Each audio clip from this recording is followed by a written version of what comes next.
भाग्य को डिसाइड करती है ना, कहते इसकी रेखा ऐसी, रेखा के अकॉर्डिंग भाग्य होता है। तो और दुनिया में भी वो होता है ना, हस्त में, ये ना आपकी आयु की रेखा है, ये आपके धन की रेखा है, ये आपके संबंधों की रेखा है, होता है। यहाँ भी अलग अलग रेखा है। कौन कौन सी रेखाएं है, चलो सुनते हैं बाबा के शब्द। रिवाइज डेट है 13/12/89। दिव्य ब्राह्मण जन्म के भाग्य की रेखा है। आज विश्व रचयिता बाप दादा अपने विश्व की सर्व आत्मा, मनुष्य आत्माओं के आत्माओं रूपी बच्चों को देख रहे हैं। सर्व आत्माओं में अर्थात सर्व बच्चों में दो प्रकार के बच्चे हैं, लेकिन है सभी बच्चे। तो आज दोनों प्रकार के बच्चों को देख रहे हैं। सर्व बच्चों में से पहचानने वाले, देखो सभी बच्चे हैं, तो सर्व आत्माओं को देख रहे हैं, मतलब बीकेस नॉन बीकेस है दोनों बच्चे, पर एक है बाप को पहचानने वाले और दूसरे है पुकारने वाले व परखने के प्रयत्न करने वाले। पुकारने वाले व परखने के, देखते हैं क्या है, भगवान आया है नहीं आया है, परखने वाले, लेकिन है सभी बच्चे। तो पुकारने वाले और पहचानने वाले, परखने वाले, दूसरे टाइप के, पुकारने और परखना, है सभी बच्चे। तो आज दोनों प्रकार के बच्चों को देख रहे थे। सर्व बच्चों में से पहचानने वाले व प्राप्त करने वाले बच्चे, क्वांटिटी किसकी ज्यादा होगी? थोड़े होते हैं। और पहचान करने के प्रयत्न करने वाले अनेक हैं। पहचानने वाले बच्चों के मस्तक पर श्रेष्ठ भाग्य की लकीर चमक रही है। जिन्होंने पहचान लिया बाबा को, तो ऐसे बच्चों के श्रेष्ठ भाग्य की लकीर चमक रही है। सबसे श्रेष्ठ भाग्य की लकीर है बाप द्वारा दिव्य ब्राह्मण जन्म की। दिव्य जन्म की रेखा अति श्रेष्ठ चमक रही है। ब्राह्मण जन्म मिला ना, क्या लगता है आप सबको? बाबा के बच्चे बने और जो चेंज आया, जो सुकून मिला, जो शांति मिली, वो कैसी है? तो एक लगता है ना, नया जन्म मिला, एक न्यू लाइफ कब बोलता है? कोई टर्निंग पॉइंट आती है, कोई बहुत बड़ा बचाव होता है, तब कहते हैं कि न्यू लाइफ मिला मुझे। तो इसी तरह ज्ञान मिलने के बाद वो टर्निंग पॉइंट, अब उसमें भी देखो बाबा ने बहुत और क्लियर किया। दिव्य जन्म की रेखा अति श्रेष्ठ चमक रही है। पुकारने वाले बच्चे अनजाने भी मानते यही है कि भगवान ने हमें रचा है, लेकिन अनजान होने के कारण दिव्य जन्म की अनुभूति नहीं कर सकते। जो पुकारने वाले हैं वो भी तो मानते ही है ना, भाई भगवान के बच्चे हैं, भगवान की औलाद है, कहने क्या, भगवान के दिए हुए, यही बोला जाता है ना, ये बच्चे हैं तो मैं भी तो भगवान का हूं। पर वो अनजान होने के कारण है वो भी भगवान के बच्चे कहने के लिए, तो दिव्य जन्म की अनुभूति नहीं कर पाते। आप भी कहते हो हमें बाप दादा ने दिव्य जन्म दिया, और वह भी कहते हैं भगवान ने रचा, भगवान ही रचता है, भगवान ही पालनहार है। लेकिन दोनों के कहने में कितना अंतर है ना? दोनों के कहने में वो भी कितना अच्छे से कहते हैं। कुछ भी बोलो ना, कितने क्या है भाई, भगवान का दिया हुआ है। कितने बच्चे भगवान के दिए हुए बच्चे हैं, भगवान की दया है, वो कहते हैं, फील करते हैं वैसे। तो इसलिए बाबा कहते हैं, वो भी कहते हैं, लेकिन दोनों के कहने में कितना अंतर है। आप अनुभव से नशे से, नॉलेज से कहते हो कि हमने बाप दादा, माता पिता हमको बाप दादा, माता पिता ने रचा है, ये हम अनुभव से कहते हैं। और अर्थात ब्राह्मण जन्म दिया है। रचता को, जन्म पत्री को, सुनो हमारा, रचता को, जन्म पत्री को और दिव्य जन्म की विधि और सिद्धि सबको जानते हो। वो कहते हैं भगवान ने दिया है, पर जिसने दिया है, इतना कुछ दिया है, ये भी कहते हैं ना, ये सब उसकी दया है। क्या उसको जानते हैं? एक गिफ्ट भी कोई देता है ना, एक सोने का हार दे दो, शादी में दिया 40 साल पहले, याद है सबको? बहनों को, भाइयों को याद है? सबको याद है। 40 साल हो गए, 50 साल हो जाते हैं।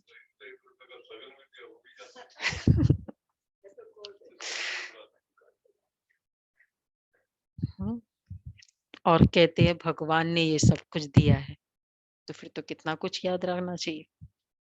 खाली वो सोने की बात थोड़ी है, कितना कुछ दिया है, यही बोलते हैं। तो कभी फील किया, उसको उसकी याद आई? तो बाबा कहते हैं हर एक को, तो आप और हम क्या कहते हैं? हम अनुभव से, नशे से, नॉलेज से कहते हो कि हमको बाप दादा ने, माता पिता ने रचा, अर्थात ब्राह्मण जन्म दिया। हमें तो फील होता है ना, हम तो बर्थडे भी मनाते, उन लोग बर्थडे मनाते भगवान ने दिया है तो हर एक को अपने दिव्य जन्म का बर्थडे याद है ना? इस दिव्य जन्म की विशेषता कौन सी है? दिव्य जन्म का बर्थडे सबको याद है अपना? नहीं याद है? अब बचपन वाले को याद नहीं है, याद है? अब देखो, दिव्य जन्म का आज और थोड़ा आगे का बात बताइए बाबा ने। इस दिव्य जन्म की विशेषता कौन सी है? बर्थडे का डेट याद कर लो माइंड में सब, ठीक? सबने याद कर लिया? अच्छा, इस दिव्य जन्म की विशेषता कौन सी है? साधारण जन्मधारी आत्माएं अपना बर्थडे, ये दिव्य जन्म की स्पेशलिटी क्या है? साधारण जन्मधारी आत्माएं अपना बर्थडे अलग मनाती, फ्रेंड्स डे अलग मनाती, पढ़ाई का दिन अलग मनाती, और आप क्या कहेंगे? मतलब उनका होता है ना rose day, friends day, mother's day, father's day, birthday, और हम क्या कहेंगे? आपका बर्थडे भी वही है, तो मैरिज डे भी वही है, और पढ़ाई का दिन भी वही है। जन्म भी हुआ तो शादी भी हुई, तो टीचर का दिन भी वही है, टीचर्स डे भी वही है। एक ही है ना? कौन सा है टीचर्स डे हमारा? ये देखो 5 सितंबर। है सुना अभी? अब बताओ कौन सा है टीचर्स डे? हाँ जी, जिस दिन ब्राह्मण बने। ब्राह्मण बाबा देखो। अच्छा, आपका दिव्य जन्म कौन सा डेट का है? सेम दिव्य है। जन्म इसको तो शायद पता भी नहीं होगा, आपको पता 5 होगा। सितंबर 2020। 5 सितंबर 2020। अच्छा, 2005 सितंबर को हुआ, 2020। चलो, तो दिव्य जन्म हुआ। तो बाबा हाँ। क्या कह रहे हैं? हर एक को अपना दिव्य जन्म का बर्थडे याद है ना? तो आपका बर्थडे भी वही है, मैरिज डे भी वही है, 5 सितंबर 2020, और पढ़ाई का दिन भी वही है। ठीक है? तो हमारा टीचर्स डे कौन सा होगा फिर? कौन सा होगा आपका? 3 मार्च तो जिस दिन हमारा अलौकिक जन्म हुआ ना, वो हमारा marriage day, teachers day, mother day कहो, फादर डे कहो, एंगेजमेंट डे कहो, सब एक ही है। एक ही से रिश्ता है तो फिर वही दिन सारा ही रिश्ते हो गए। फिर ऐसा दिव्य जन्म कब सुना? इसलिए दिव्य जन्म। सारे कल्प में ऐसा दिन आप आत्माओं का फिर कभी भी नहीं आता। सतयुग में भी बर्थडे और मैरिज डे एक ही नहीं होगा, लेकिन इस संगम युग के इस महान जन्म की विशेषता भी है और विचित्रता भी है। वैसे तो जिस दिन ब्राह्मण बने वही जन्मदिन, वही मैरिज दिन, क्योंकि जिस दिन ब्राह्मण बने तो वही, क्योंकि मैरिज डे सब वही, क्योंकि सभी का यही वायदा करते हो ना, एक बाप दूसरा न कोई। ये दृढ़ संकल्प पहले ही करते हो ना। बच्चे बनने के बाद हमारा ये स्टाइल हो जाता ना, जीवन जीने का तरीका ये वाला, एक बाप दूसरा न कोई। संडे का, पिछले संडे का वरदान था बाबा का, एक बाप दूसरा न कोई, और अगर तीसरा कोई है तो तीसरा नेत्र बंद हो जाएगा। याद है ना? तो बाबा कह रहे हैं तो, लेकिन इस संगम युग के इस महान जन्म की यह विशेषता भी है और विचित्रता भी है। वैसे तो ये दृढ़ संकल्प करते हो ना, तुम्ही से खाऊं, तुम्ही से बैठूं, तुम्ही से सर्व संबंध निभाओ, ये सबने वायदा किया है ना। पांडवों ने, माताओं ने, कुमारियों ने, सभी ने वायदा किया है। पूछ रहे, फिर अकॉर्डिंगली आगे आगे चलेगी मुरली। क्या वंडरफुल। एक वाह, ये तो हाथ देखो इसका अर्थ, वेरी गुड। मेरा मतलब मेरा तो कोई दूसरा चॉइस ही नहीं है। और चलो ठीक है, मतलब है टेकन फॉर ग्रांटेड, सभी ने वायदा किया है। बहुत ही पावरफुल बाबा ने महावाक्य कहे हैं। तो और कहा स्वप्न में भी मन कहीं जा नहीं सकता। ऐसे पक्के होना, व कोई साथी चाहिए, सेवा के लिए कोई विशेष साथी चाहिए। एक बाप दूसरा न कोई, तुम्हें से खाओ तुम्हें से पियो। तो अगर बाबा कहते ये है तो सेवा के लिए कोई दूसरा साथी चाहिए। तो साथी दिवस, हाँ नहीं चाहिए ना। ढीला ढीला तो नहीं करो, खाली वो तो हिला सकते हो, हाथ नहीं हिल सकते ठंड के कारण। कांध तो हिल सकता है ना, हिल सकता है ना कांध। नहीं है, कांध ही नहीं हिल रहा है। ये विनोद भाई क्या है, कांध ही नहीं हिल रहा है, चेहरा ही नहीं दिख रहा है। कांध हिलाओ अगर है तो, ऐसे नहीं, बोलने से नहीं हिलाओ। ठीक है। तो बाबा क्या कह रहे हैं, तो साथी दिवस किसका मनाएंगे? सेवाधारी साथी व बाप साथी, या उसका दिवस मनाएंगे। फ्रेंड्स डे किसको रोज देंगे? फिर मैरिज डे किसको देंगे? वो बहन ने कहा ना, कौन है, एक बहन थी, हरप्रीत बहन ने कहा कि मैरिज डे मैंने बाबा के साथ कर ली, तो बस अभी मेरा तो बाबा। तो ये फील होता है। बाबा कह रहे हैं तो साथी, सेवाधारी साथी व बाप साथी उसका दिवस मनाएंगे, चाहे सर्विस करने वाले हैं चाहे सर्विस लेने वाले हैं। लेकिन सेवा के समय देखो, बाबा साथी है ना, सेवाधारी मेरा साथी नहीं है ना।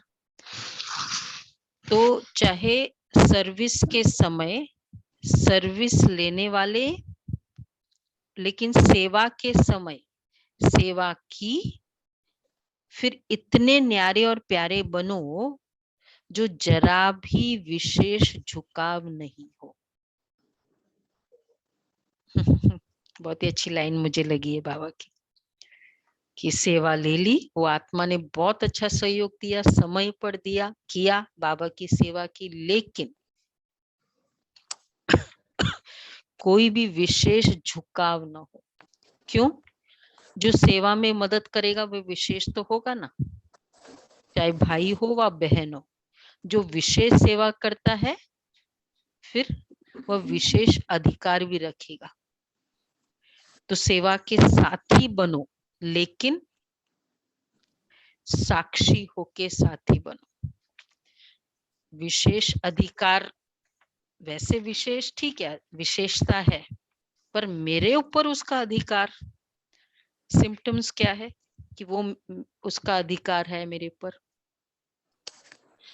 उसने ये किया, ये चीज की, और इतना इतना सेवा करता था, तो जब वो नहीं है वो याद आया, वो करता था, करती थी। तो बाबा ने कहा तो सेवा के साथी बनो, लेकिन मेधाबन साक्षी होके साथी बनो। साक्षीपन भूल जाता है तो सिर्फ साथी बनने में बाप भूल जाता है। यहाँ दीदी साक्षी कैसे आएगा? साक्षी मतलब यहाँ साक्षी, फिर न्यारा। साक्षी मतलब न्यारा। बाबा ने उसको निमित्त बना के टच किया, कल था ना, और करा दिया, बस सिंगल टोली देना है। तो क्योंकि बाबा ने उसको टच किया ना, तब उसने किया ना। तो साक्षी होके साथी बनो। साक्षीपन भूल जाता है तो सिर्फ साथी बनने में बाप भूल जाता है, तो वो साथी हो गया ना। साक्षी बन पाठ बजाने की प्रैक्टिस करो, नया डेफिनेशन है साक्षी का। तो ये 4 लाइन अंडरलाइन करो बाबा के। दिव्य जन्म, ब्राह्मण जन्म, सारे डे एक ही। तो चाहे फ्रेंड्स डे में और कोई फ्रेंड नहीं याद आए, मदर्स डे में, फादर्स डे में, मैरिज डे में। मैरिज डे भी आज वर्णन किया बाबा ने।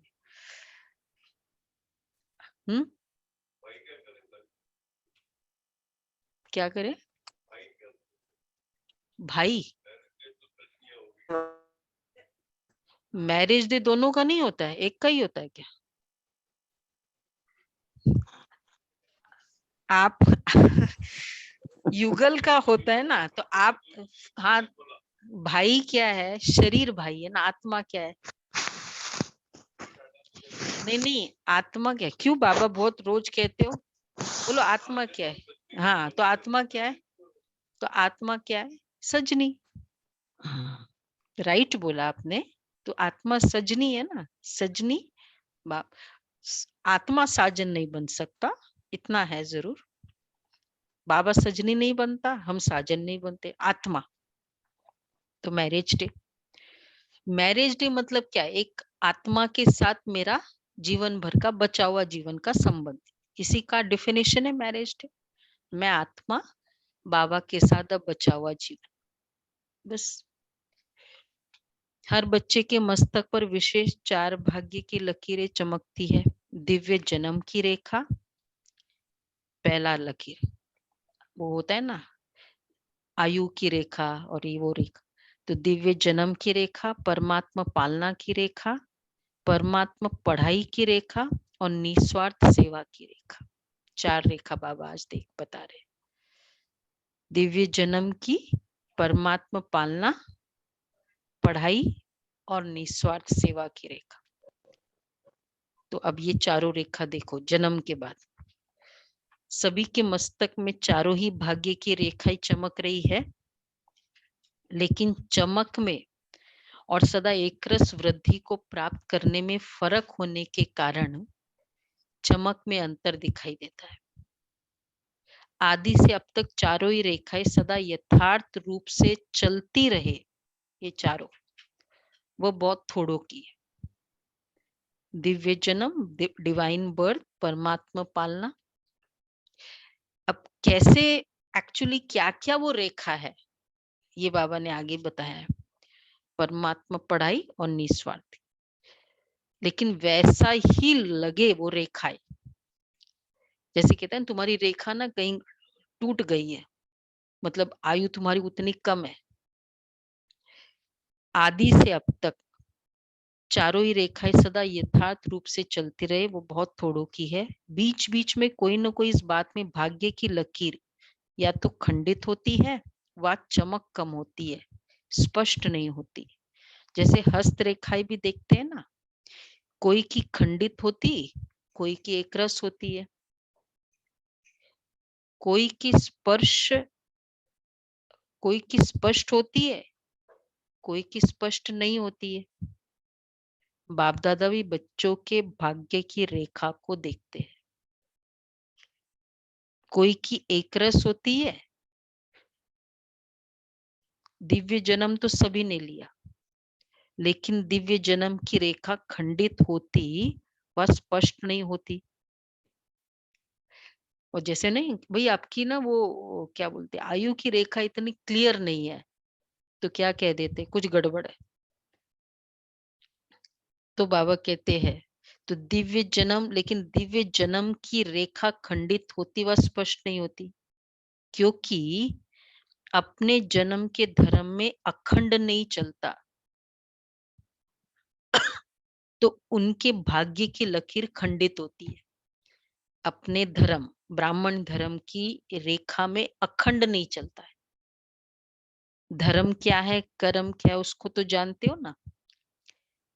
ऐसी ही मतलब ब्राह्मण धर्म की रेखा अखंड चलती रहे। ब्राह्मण धर्म की रेखा कौन सी है? ब्राह्मण धर्म, बेसिक ब्राह्मण धर्म किसे कहेंगे? जिसको कहेंगे हाँ अब ब्राह्मण है। चारों, पवित्रता, खान पान की शुद्धि, नियमित मुरली, दिव्य गुणों की धारणा है। सबको पता है ये चार हमारे बेसिक धर्म, ये है तो ब्राह्मण है। जब तक ये नहीं है तो ब्राह्मण भी नहीं। तो बाबा कहते हैं तो उसमें खंडित होती है, थोड़ा दिन चले चारों में, थोड़ा दिन नहीं चले, वह स्पष्ट नहीं होती है। क्योंकि तो इसका मतलब वो दिव्य जन्म की रेखा, समझ में आया? क्लियर नहीं, तो उनकी भाग्य की रेखा लकीर खंडित होती है। अच्छा, ऐसी दूसरी है परमात्मा पालना की रेखा। अब ये देखो, मेरे चारों डिसिप्लिन जब से जन्म लिया तब से चारों डिसिप्लिन चालू है, या चलो हमारे थोड़े दिनों के बाद से चालू हुआ, लेकिन तब से लेकर अब तक खंडित तो नहीं हुआ। ठीक है, चेक करेंगे सभी, अपना अपना देखो। ऐसा मुरली नहीं एक है दिन भी मिस नहीं खान हुई। मुरली एक दिन मुरली, भी मिस नहीं हुई। एक दिन भी मिस नहीं हुई। हाँ पर चारों चारों धर्म में चारों बातें आएगी। पवित्रता, खान पान की शुद्धि, जब से जन्म लिया तब से। तो बाबा कहते हैं हाँ, चाहे समर्पित हो, चाहे अब दूसरा है परमात्मा पालना की रेखा, चाहे समर्पित हो, चाहे प्रवृत्ति में हो, लेकिन बाप के डायरेक्शन में चल रहे हो।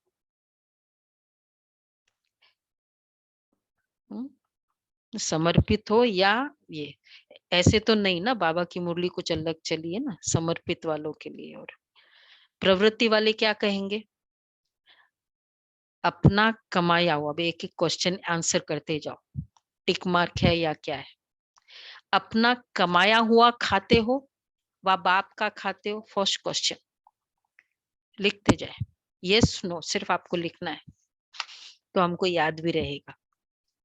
अपना कमाया हुआ खाते हो व बाप का खाते हो? अच्छा, लिखा है ना, जो भी लिखा है बाप का खाते हैं ना, मेजोरिटी की इस कैटेगरी में है जो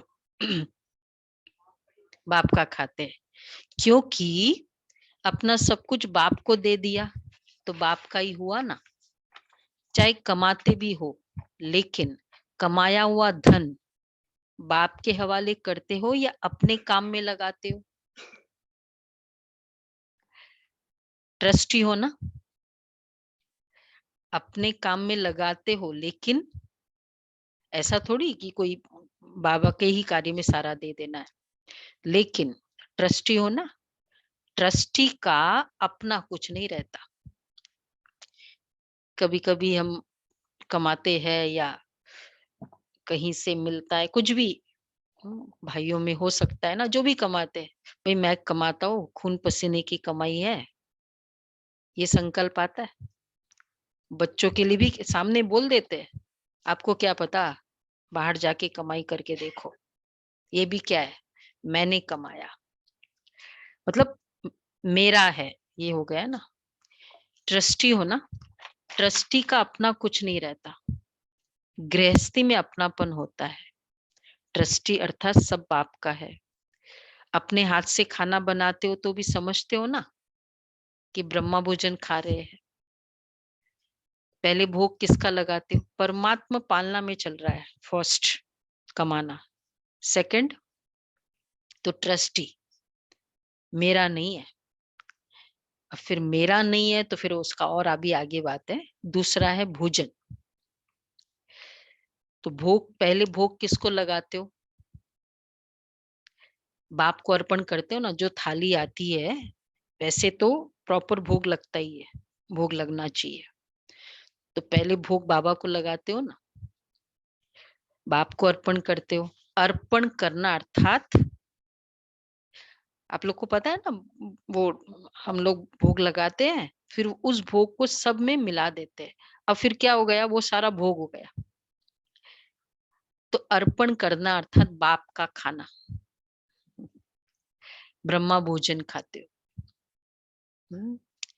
वैसे ये बाबा रोज बोलते ही है, कितनी बार आ ही रहा है आजकल। तो जिसको भी वो भोग की प्लेट्स वो चाहिए, एक आपका पेंडिंग है, जिस जिसको चाहिए, जैसे ये जैकेट्स मंगाए ना, वो भी मंगा देंगे, ताकि रोज ही सबके लिए भूख लगे।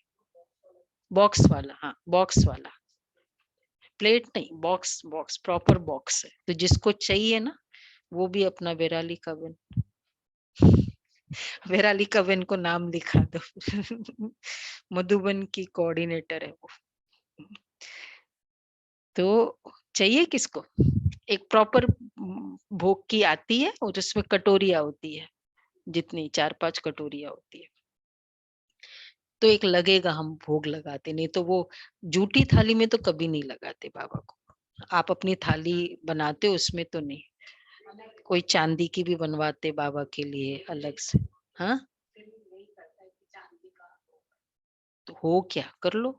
और अच्छा है, दिल कर चांदी का बनाओ। नहीं वो तो स्टील का बनेगा, आप चांदी का तो ऑन ऑर्डर बनता है। हाँ मिलती है, पर बाबा के यहाँ तो बनवानी पड़ती है। भोग में तो हम लोग वैसे ही रखते हैं ना बाबा के भोग में। तो अर्पण करना अर्थात बाप का खाना। ब्रह्मा भोजन खाते हो तो चाहे बच्चों को, बच्चों के अर्थ भी लगाते हो, वह भी डायरेक्शन अनुसार लगाते हो ना। चाहे बच्चों के अर्थ में भी लगाते हो तो वह भी डायरेक्शन अनुसार लगाते हो। जैसे समर्पित बहने व भाई भिन्न भिन्न कार्य में तन मन भी लगाते तो धन भी लगाते हैं। ऐसे प्रवृत्ति में रहने वाले भी चाहे तन लगाते चाहे धन लगाते, बाप की श्रीमत प्रमाणी अमानत समझ कार्य में लगाते हो। ऐसे करते हो ना, पूछ रहे बाबा क्या कहेंगे। अब इसमें टिक मार्क करते जाओ। सेकंड ब्रह्मा भोजन हुआ। थर्ड, जो भी धन है, जैसे समर्पित कैसे लगाते, हम बिल्कुल इतना सा भी वेस्ट नहीं कर सकते। एक पानी का ये जो गर्म पानी की थैली, मैं तो थोड़ा अच्छा एग्जांपल देती हूँ। गर्म पानी की थैली नहीं होती है जो हम लोग आजकल यूज करते हैं ना, तो फिर बाद में वो पानी क्या करते हैं, फेंक देते। तो मैं वो भी कोई मग वग में डाल देती हूँ। तो मतलब जैसे कोई कुछ इस तरह का सफाई आदि में वो काम आ जाए, वो पानी भी वेस्ट नहीं होना चाहिए। इतना सा भी बाबा का बोझ चढ़ेगा ना, वेस्ट करेंगे तो एक एक दाना बाबा का। और कितना मेहनत से हर चीज आती है, जो भी बाबा के यज्ञ में धन लगाते, बहुत कुछ अपना बचत करके लगाते हैं, तो वो भी वेस्ट नहीं करते। इतना ध्यान रखना। करते हैं हम? प्रदीप भाई बिल्कुल वेस्ट नहीं नहीं, बिल्कुल वेस्ट नहीं करते। चाहे कुछ भी हो जाए, वेस्ट न, अन्न का दाना वेस्ट हो ना।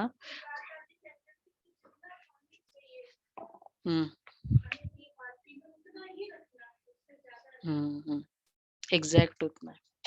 एक एक ड्रॉप पानी का बचाते ना हम लोग, एक ड्रॉप गिरता रहता है। तो मैंने उसको, मैं भी ध्यान रखती हूँ। तो वो पानी वो भी स्टोर करते हैं, वो गिरता रहता है ना ड्रॉप, बाबा के यज्ञ का है। फिर वो हम कुछ लीकेज होती है तो वो स्टोर करके रखते, वो यूज करते। हाँ हाँ बिल्कुल, मतलब हर चीज में वो तो फिर छोटी से है तो बड़ी से बड़ी इक्वेशन वही है। तो बाबा कहते हैं अमानत में ख्यानत, तो ऐसे अमानत समझ कार्य में लगाते हो, ऐसे करते हो ना। अमानत है उसकी, बाबा ने दी है मुझे, मेरी नहीं है।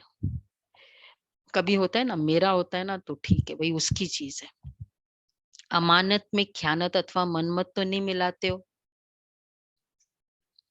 हाँ, आंसर कर रहे हैं बाबा, क्वेश्चन ही पूछ रहे हैं, आप टिक मार्क करते जाओ, यस नो। 30% भी लिख सकते, 30% मनमत, 70% वो भी लिख लो। तो परमात्मा पालना सब ब्राह्मण आत्माओं को मिल रही है, पालना की जाती है ना, पालना की जाती है शक्तिशाली बनाने के लिए। माता की पालना का प्रत्यक्ष रूप क्या होता है? बच्चा शक्तिशाली बनता है। तो ब्रह्मा माँ की पालना द्वारा सभी मास्टर सर्वशक्तिवान बने हो, पालना की जाती है। कहते हैं ना भाई इसकी अच्छी पालना नहीं हुई है। लेकिन कोई बच्चे सदा शक्तियों को कार्य में लगाते और कोई बच्चे प्राप्त शक्तियों को अर्थात पालना को कार्य में नहीं लगाते, अर्थात पालना को प्रैक्टिकल में नहीं लाते।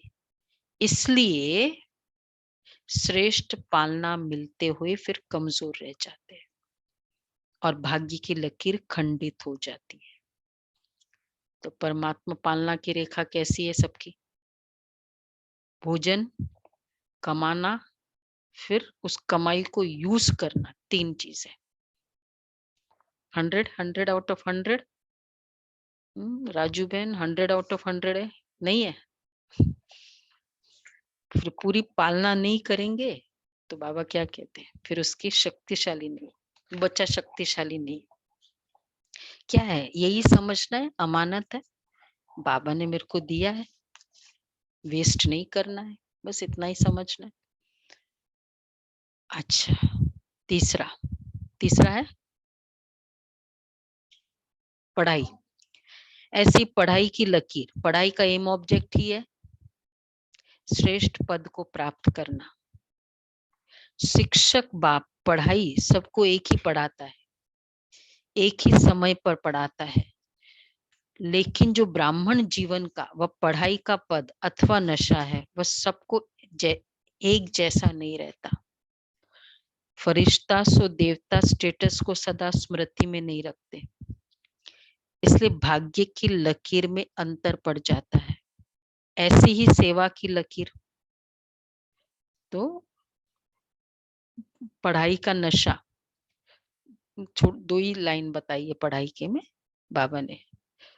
तो एक तो ब्राह्मण जीवन व पढ़ाई का पद, भाई इस पढ़ाई से होना क्या है, वो वाला। इसलिए भाग्य की लकीर में अंतर पड़ जाता है। ऐसी सेवा की लकीर, सेवा की विशेषता है जो ब्रह्मा बाप ने, अब फोर्थ है ना, निस्वार्थ सेवा की रेखा, जो ब्रह्मा बाप ने साकार रूप में अंतिम वरदान रूप में स्मृति दिलाई, निराकारी, निर्विकारी और निरंकारी। तो देखो निस्वार्थ सेवा कैसे होगी? निराकारी स्थिति में स्थित होने के बिना किसी भी आत्मा को सेवा का फल नहीं दे सकते। मतलब क्योंकि आत्मा का तीर आत्मा को लगता है। ये बहुत मुझे भी प्रैक्टिस करनी है, मैंने आज कही। आत्मा की, आत्मा, मैं आत्मा को पढ़ा रही हूँ, आगे और क्लियर हो जाएगा। आत्मा की तीर आत्मा को लगता है। मैं आत्मा को पढ़ा रही हूँ, भाई को पढ़ा रही हूँ, बहन को पढ़ा रही हूँ, नहीं, आत्मा आत्मा को पढ़ा रही है। तो ऐसे ही तो सदा स्वयं स्थिति में नहीं स्थित है, तो जिनकी सेवा करते हैं वह भी सदा स्मृति स्वरूप नहीं बन सकते। ऐसे ही निर्विकारी, कोई भी विकार का अंश अन्य आत्मा के शूद्र वंश को परिवर्तन कर ब्राह्मण वंशी नहीं बना सकता। खुद में विकार का अंश है, कुछ मोह का विकार, लोभ का, कुछ क्रोध का, तो दूसरों को शूद्र वंशी से ब्राह्मण वंशी नहीं बना सकता। क्लियर है सबको वनिता बहन? क्लियर, एकदम क्लियर। हाँ, तो अब चारों ही भाग्य की रेखाओं को चेक करो कि अखंड है या खंडित है। नहीं सॉरी, एक बाकी है। उस आत्मा को भी मेहनत करनी पड़ती, इसलिए मोहब्बत का फल। अच्छा, ऐसी निर्विकारी कोई भी विकार का अंश अन्य आत्मा के शूद्र वंश को परिवर्तन कर ब्राह्मण वंश नहीं बना सकता, फिर उस आत्मा को भी मेहनत करनी पड़ती, इसलिए मोहब्बत का फल सदा अनुभव नहीं कर सकते। खुद में अंश है ना, जिनकी सेवा करते हैं उनको भी मुश्किल होती है, मेहनत लगती है। निरंकारी सेवा का अर्थ ही है फल स्वरूप बन झुकना। निर्विकारी से निरंकारी, तो फल स्वरूप बन झुकना, बिना निर्माण बने ईगोलेस। निर्माण अर्थात सेवा में सफलता नहीं मिल सकती। तो निराकारी, क्योंकि फलों से लदा हुआ, सेवा में सफलता इज कॉल्ड फल, और जो फलों से लदा होगा वो झुकेगा। तो अगर बहुत सफलता है मतलब वो आत्मा जितनी निरंकारी होगी उतनी ज्यादा फल, या फल है मतलब निरंकारी है, क्योंकि तभी तो फल लगेंगे। सेवा का फल भी चाहिए, सेवा का बल भी चाहिए। तो अब चारों ही भाग्य की रेखाओं को चेक करो कि खंडित है या अखंड है, स्पष्ट है या अस्पष्ट है। कोटों में कोई तो बन गए, लेकिन बनना है कोई में भी कोई। कोटों में कोई तो हम लोग है ही है, सभी है, लेकिन कोई में भी कोई ये बनना है। जो कोई में कोई होगा ना, वही अब सर्व का माननीय और भविष्य में पूजनीय बनता है। कोई में भी कोई। ब्राह्मण तो बहुत बने, लेकिन ऐसे ब्राह्मण बनना जो अखंड भाग्य के लकीरवान है, उसकी निशानी है, वह अब भी सर्व ब्राह्मण परिवार का प्यारा होगा। अखंड भाग्य के लकीरवान चारों माननीय होने के कारण सर्व की दुआएं श्रेष्ठ आत्माओं के भाग्य की लकीर को चमकाती रहती है। माननीय और पूजनीय, सारे ब्राह्मण परिवार भी उसको माने तो पूजनीय है, तो माननीय होने के कारण दुआएं मिलेगी। तो अपने आप से पूछो, चौथी रेखा टिक मार्क है, निस्वार्थ सेवा की। मेरा भी निराकारी स्वरूप में स्थित होके निराकारी की सेवा करना। तो हमने भी इसमें अंडरलाइन किया है, क्योंकि वही है, भूल जाता है, खिसक जाता है, बिंदी है ना। आत्मा को पढ़ा रही हो, आत्मा देख रही है, ये प्रैक्टिस। और निर्विकारी, कोई भी अंश न हो। दुनिया वाले कहते हैं, तो अपने आप से पूछो मैं कौन। समझ में आया? पूरी मुरली आई समझ में? कितने मार्क्स मिले? चारों लकीर कैसी है? अच्छी है आपकी तो। छोटी है तो अच्छी है ना, बड़े है तो ऐसे हो जाते हैं। अब आज तो लिटिल एंजल्स डे ना, सुनना एक एक बच्चे की। हाँ, तो सुना मैं कौन? तो सुना आज क्या देखा? दुनिया वाले कहते हैं पालनहार है, जन्मदाता है, लेकिन जन्मदाता का परिचय नहीं है। और आप नशे से कहते हो। कितना बताया बाबा ने, जन्म में भी दिव्य जन्म में ब्राह्मण धर्म, चारों बातें। और शुरू में दिव्य जन्म मतलब सारा मैरिज डे वो सब कुछ। फ्रेंड्स डे मेरा, फ्रेंड्स डे में बाबा याद आए, मैरिज डे में बाबा याद आए। याद क्या है? टीचर्स डे में, सब कुछ में, मदर्स डे, फादर्स डे। तो परमात्मा पालना की रेखा, उसमें 3 बातें हैं, कमाई, भोजन और कमाई को यूज करना, धन को यूज करने में अमानत। और फिर पढ़ाई की रेखा, उसमें पद की बात कही, पद का नशा। और 4th है सेवा की रेखा, निस्वार्थ सेवा, उसमें निराकारी और निर्विकारी, निरंकारी और निर्माण और निरंकारी। निरंकारी होंगे तो दुनिया वाले कहते पालनहार जन्मदाता है, लेकिन जन्मदाता का परिचय नहीं है। और आप क्या नशे से कहते हो जन्मदाता परमात्मा कैसे है, पालनहार परमात्मा कैसे है? तो ब्रह्मा माँ की पालना भी मिल रही है और बाप की श्रेष्ठ मत पर योग्य आत्माएं बन गए। बाप बच्चे को योग्य बनाता है और माँ शक्तिशाली बनाती है। दोनों अनुभव है ना। फादर योग्य बनाता है, माँ खिलाती है, दोनों अनुभव है ना। अच्छा, गीता पाठशाला वाले ज्यादा आए हैं। गीता पाठशाला आए वाले कौन हुए? वो जिनके घरों में ज्ञान चलती है ना, क्लासेस चलती है, गीता का ज्ञान सुनने वाले हे अर्जुन है। अर्जुन समझकर गीता ज्ञान सुनते हो या अर्जुन दूसरा है?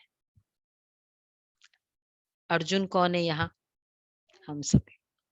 मैं अर्जुन हूँ ये समझते हैं। अर्जुन बहुत ध्यान से सुनता है, इसलिए अर्जुन के लिए बताए हे अर्जुन। वो अर्जुन अर्जुन ही बोलते थे, भीम के लिए नहीं बोलते। पांडव तो सारे ही सुना होगा। अच्छा। तो हे अर्जुन, ये समझते हो, सदैव ये अनुभव करके सुनो कि मैं अर्जुन हूँ। कौन है अर्जुन यहाँ? हाँ, अर्जुन बाबा कहते अर्जन करने वाले, ये भी बोलते बाबा अर्जुन। और किसको बोलते? अलौकिक जन, अर्जुन अलौकिक जन। अभी था ना 2 हफ्ते पहले की मुरली में, उसको कहेंगे अर्जुन। तो अर्जुन समझकर गीता ज्ञान सुनते हो या अर्जुन दूसरा है? सदैव अनुभव करो के सुनो मैं अर्जुन हूँ। मुझे विशेष भगवान गीता का ज्ञान सुना रहा है। टीचर्स को बिजी रहने के लिए गीता पाठशालाएं अच्छी है। गीता पाठशालाएं चक्रवर्ती भी बनाती, बिजी भी रखती है, वृद्धि भी अच्छी होती है। घर घर में चलता है ना, तो बहनें फिर जाती रहती है गीता पाठशाला में, फिर बिजी भी रहती है, वृद्धि भी अच्छी होती है, मेहनत कम लेते हैं, मददगार ज्यादा बनते हैं गीता पाठशाला वाला। क्योंकि एक्चुअली देखा जाए तो सारा तो वहां वालों को ही मैनेज करना है, बहनें जाकर क्लास कराती है, तो उनकी बहुत अच्छी मदद मिलती है सेंटर पे। गीता पाठशाला मेन सेंटर से कनेक्टेड होते हैं, वहां जहाँ क्लासेस चलती है। तो बलिहारी तो गीता पाठशाला वालों की है ना, इसलिए गांव वाले बाप को प्यारे लगते हैं। गांव में बहुत होती है, बड़े स्थानों पर माया भी बड़े रूप की आती है। क्या होता है, गीता पाठशाला थोड़े समय में अगर सक्षम होता है तो वो मतलब सेंटर, कोई मतलब कोई निमित्त बनता है, सेंटर हो जाता है, तो फिर बहनें रहने लगती है। तो शहरों में ज्यादातर सब सेंटर बन गए। तो बाबा कहते हैं कि गांव में तो गीता पाठशाला, गांव में बहुत होता है गीता पाठशाला, इसलिए गांव वाले बाप को प्यारे लगते हैं। बड़े स्थान पर फिर माया भी बड़े रूप की आती है। देखो गांव वाले के सामने बाबा उनकी बड़ाई, गांव वालों को माया भी गांव वाली आती है। बाबा भी कितना चढ़ा देता है, इसलिए बहुत अच्छे हो, गांव वाले हो, ज्यादा संख्या कहाँ की है एक्चुअली भारत में भी अगर सेवा, लेकिन अभी तो सभी मधुबन निवासी है ना, किसी को बाबा कम नहीं रखता है। सभी टीचर्स की परमानेंट एड्रेस कौन सी है? मधुबन है ना, वह दुकान है। टीचर्स की परमानेंट एड्रेस कौन सी है बोलो भाई मेधाबेन? और फिर ये सेवा स्थान, हाँ ये वह दुकान है। मधुबन में बाबा बोल रहे हैं ना, वह दुकान है, यह घर है। दुकान पे भी जाना पड़ता है पर घर घर ही होता है। ज्यादा क्या याद रहता है, घर या दुकान? दुकान ये है, वो घर है टीचर्स के लिए। शांति बहन जी कहती थी हमारी मधुबन में जाते थे ना, तो अमृत वेला जनरली वो कम करते थे, बोला घर में बैठी हूँ मधुबन मेरा घर है। तो घर में मतलब थोड़ा वैसे करते थे, जैसे बाहर निकल के बाबा के कमरे में आना, बोला ये मेरा घर है।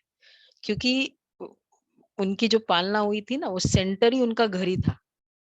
तो उस तरह से उनका कभी वैसे जैसे होता है ना, आप लोग तो कभी घर जाते हो तो, लेकिन सेंटर पे आएंगे तो अलर्ट रहेंगे, तो वो तो सेंटर ही। तो वो कहते मधुबन मेरा घर है। कोई कोई को दुकान ज्यादा याद रहता है, सोएंगे तो भी दुकान याद आएगी। आप लोग जहां चाहो बुद्धि को स्थित कर सकते हो। टीचर्स के लिए कहते बाबा, सेवा केंद्र पर रहते भी मधुबन निवासी बन सकते हो, और मधुबन में रहते भी सेवाधारी बन सकते हो। यह अभ्यास है ना, सेकंड में सोचा और स्थित हुआ। यह है टीचर्स के स्थिति की विशेषता। बुद्धि भी समर्पित है ना, या सिर्फ सेवा के लिए समर्पित हो? समर्पित बुद्धि अर्थात जहां चाहे जब चाहे वहां स्थित हो जाए, ये विशेषता की निशानी है। बुद्धि सहित समर्पित। समर्पित में क्या, एक डिसीजन है कि जो बोले वैसे करना है, तो टाइम थोड़ी लगता है।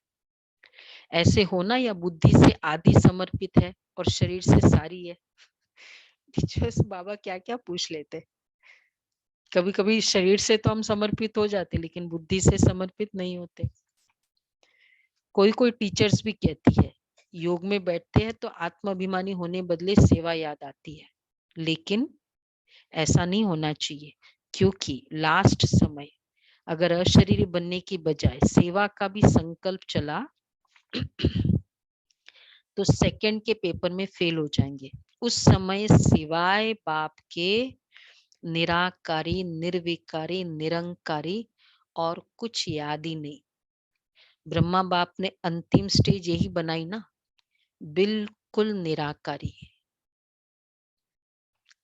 सेवा में फिर भी साकार में आ जाएंगे। इसलिए अभ्यास करो, जिस समय जो चाहे वह स्थिति हो, नहीं तो धोखा मिल जाएगा। इसलिए हम पूरे दिन ही प्रैक्टिस चल रहा है ना आजकल, निराकारी स्थिति का भी प्रैक्टिस, फरिश्ता स्थिति का भी। ऐसे नहीं सोचो सेवा का ही तो संकल्प आया, खराब संकल्प विकल्प तो नहीं आया। लेकिन योग में सेवा का संकल्प आया, रॉन्ग है। राजेंद्र भाई नहीं है ना? बाबा क्या कह रहे हैं देखो। तो ऐसे नहीं समझो कि सेवा का ही तो संकल्प आया, खराब संकल्प तो नहीं आया, लेकिन कंट्रोलिंग पावर तो नहीं हुई ना।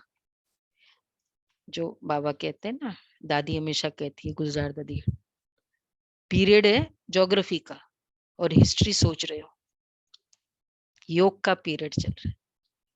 सुना? तो बाबा ये कह रहे, तो ऐसे नहीं सोचो। कई है ना मुरली सुनते हैं ना, बोला बस मुरली सुनते भी योग में रहेंगे क्योंकि बाबा सुना रहा है, वो भी रॉन्ग। मुरली सुन रहे, टीचर आए तो टीचर के समय अलर्ट रहो, उस समय योग की स्थिति हो, तो सब्जेक्ट के अकॉर्डिंग स्थिति हो। तो कंट्रोलिंग पावर नहीं तो रूलिंग पावर भी नहीं आ सकती, फिर रूलर बन नहीं सकते। तो अभ्यास करो। तो ये भी इसका भी अटेंशन देने से ही होता है। अगर हम थोड़ा भी लिबरल हो जाते हैं ना कि ठीक है तो अभ्यास करो, अभी से बहुत काल का अभ्यास चाहिए, इसको हल्का नहीं छोड़ो। तो सुना टीचर्स को क्या अभ्यास करना है, तब कहेंगे टीचर्स बाप को फॉलो करने वाली है। सदा ब्रह्मा बाप को सामने रखो और 3 वरदान याद रखो और फॉलो करो। यह तो सहज है ना, ये अंतिम वरदान बहुत शक्तिशाली है। इन 3 वरदान को अगर सदा स्मृति में रखते प्रैक्टिकल में आओ। कौन सा 3 वरदान? निराकारी, निर्विकारी, निरंकारी। तो बाप के दिल तक तो राज्य तक के अधिकारी जरूर बनेंगे। निराकारी याद रहेगा, बहुत अच्छा है। तो वो पूरा 34 वाला जन्म की रेखा याद आ जाएगी। उसमें ही बताया ना बाबा ने निराकारी निर्विकारी। तो अच्छा, अब एक बाप दादा की जोन वाइज बच्चों से मुलाकात। महाराष्ट्र ग्रुप। सदा अपने को सर्व प्राप्तियों से भरपूर अनुभव करते हो, कभी खाली तो नहीं हो जाते हो? क्योंकि बाप ने इतनी प्राप्तियां कराई है, अगर सर्व प्राप्ति अपने में जमा करो तो कभी भी खाली नहीं हो सकते। इस जन्म की तो बात ही नहीं है, लेकिन अनेक जन्म भी यहाँ की भरपूरता साथ रहेगी। तो जब इतना दिया है, जो भविष्य में भी चलना है, तो अभी खाली कैसे होंगे? अगर बुद्धि खाली होती नहीं रही तो हलचल होगी।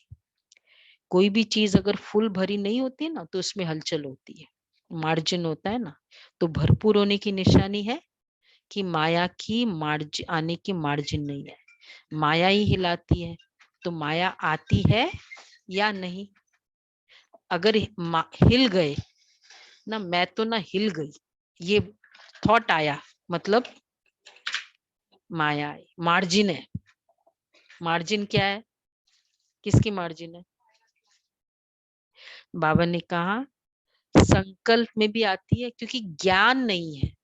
ज्ञान फुल तो मार्जिन फुल, तो मार्जिन नहीं रहेगा। माया के राज्य में तो आधा कल्प अनुभव किया और अभी अपने राज्य में जा रहे हो। जब मायाजीत बनेंगे तब फिर अपना राज्य ही आएगा। और मायाजीत बनने का सहज साधन है सदा प्राप्तियों से भरपूर रहो, कोई एक भी प्राप्ति से वंचित नहीं रहो, सर्व प्राप्ति हो। ऐसे नहीं, यह तो है, एक बात नहीं तो कोई हर्जा नहीं। अगर जरा भी कमी होगी तो माया छोड़ेगी नहीं, उसी जगह से हिलाएगी। तो माया की आने की मार्जिन ही ना हो। आ गई फिर भगाओ तो उसमें टाइम जाता है। तो मायाजीत बने हो, यह नहीं सोचो 2 वर्ष या 3 वर्ष में हो जाएंगे। ब्राह्मणों के लिए स्लोगन है, अब नहीं तो कभी नहीं। अब समय की रफ्तार के प्रमाण कोई भी समय कुछ भी हो सकता है, इसलिए तीव्र पुरुषार्थी बनो।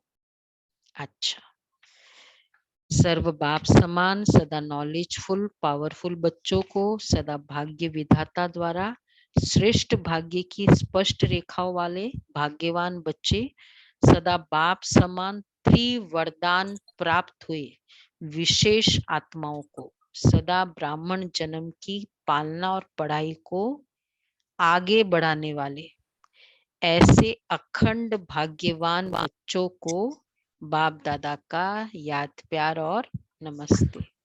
हम रूहानी रूहानी बच्चों की रूहानी रूहानी बाप दादा याद को याद प्यार, गुड नमस्ते, गुड मॉर्निंग मॉर्निंग और नमस्ते। थैंक यू बाबा जी। गुड मॉर्निंग, शुक्रिया बाबा, शुक्रिया बाबा, शुक्रिया। वरदान है, समय और संकल्प सहित अपने सर्व खजानों को विल करने वाले मोह जीत भव। जैसे बच्चे को सब कुछ विल किया जाता है, बहुत अच्छी कही, समय और संकल्प सहित अपने सर्व खजानों को विल करने वाले मोह जीत भव। जैसे बच्चे को सब कुछ विल किया जाता है, ऐसे आप लोग भी बाप को अपना वारिस बनाकर सब कुछ विल कर दो। कहते हैं ना, विल बनाया है तो मेरा वारिस कौन? बाबा। पक्का मेरा वारिस बाबा। तो बाप को सब कुछ विल कर दो तो विल पावर आ जाएगी। ये विल पावर क्यों नहीं आती है? इस विल पावर से मोह स्वतः नष्ट हो जाता है। जैसे साकार बाप ने पूरा ही अपने को विल किया, इधर देखो वो चालू है। जैसे साकार बाप ने पूरा ही अपने को विल किया, वैसे आप लोगों की जो स्मृति है, समय और संकल्पों का खजाना है, उसे विल कर दो, अर्थात श्रीमत प्रमाण सेवा में लगाओ, तो मोह जीत बंधन मुक्त बन जाएंगे। वो सेवा तो सब कुछ विल किया तो विल पावर, टाइम विल किया, वारिस बनाना है, टाइम को भी विल करो, तब जो डेफिसिट क्यों होती है, विल पावर क्यों नहीं आती है, टाइम क्यों वेस्ट जाता है। जैसे कहते हैं ना, सुबह उठते हैं विल पावर नहीं होती है, विल नहीं किया। स्लोगन है, एक दो का स्नेही बनने के लिए, आज का स्लोगन भी बहुत अच्छा है, एक दो का स्नेही बनने के लिए सरलता और सहनशीलता का गुण धारण करो। सरलता और सहनशीलता का गुण धारण करो। अच्छा जी, अव्यक्त इशारे आज का कल इकट्ठा कर लेते हैं, अव्यक्त इशारे आज और भी है ना प्रोग्राम। अच्छा जी, बाकी आज कल का बाबा के बहुत अच्छा रहा।